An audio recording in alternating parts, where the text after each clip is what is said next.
Hello, everybody. Welcome to Day Drinking with Authors, the interview series where uh, I pick a book, the author picks a drink, and we discuss both. For the first time in 2 years, there's been a failure of communication, and my guest is not here.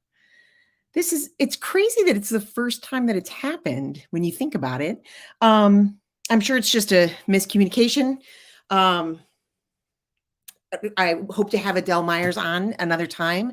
Her book, Tobacco Wives, is the name of the book. It's got a great cover, or turquoise green cover with this old like Art Deco lighter on it, kind of a cartoony, very, very stylized. It's pretty swanky.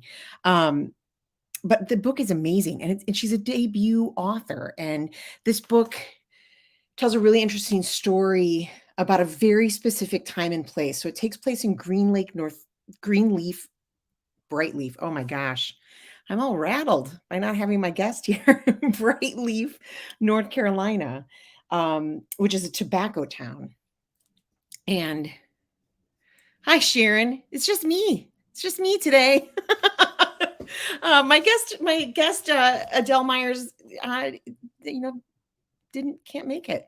It's the first time I've ever had a no-show. Again, I'm sure it's just a miscommunication. I can't wait to talk to her another time. I was just talking about how great her book, The Tobacco Wives, is because it's a really specific time and place. Brightleaf, North Carolina, which is a tobacco town, right? Like the entire town is about tobacco. So the workers, the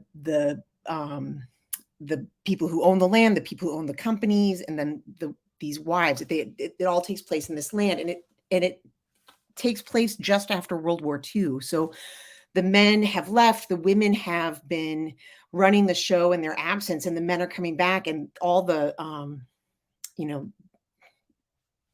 mucky mucks from the tobacco company are like, well, we can finally get you back in your home where you can do what you were meant to do, which is create more children. And it's a really wild story about women's rights and workers' rights, all told through the eyes of this young protagonist who is 16 years old and is a seamstress. So that she's making the dresses for this huge gala night for the tobacco wives. So it's like high fashion, tobacco, women's rights, post-war, and then through all of it is kind of a story about what the CEOs and board members of tobacco companies knew about how bad tobacco was and how they lied. And it's fascinating. So it's really, really interesting. It's got a little bit of Aaron Brockovich to it. It's got a little bit of Dope Sick if you watch that great documentary. But so I highly encourage you to pick it up so that next time when I have Adele here, we can talk about it. I thought instead of just saying, sorry, it's not going to happen tonight, I would come on and just tell you really quickly some of the things that I have going on when I'm not interviewing authors. I'm an author myself. So I have a book coming out May 10th.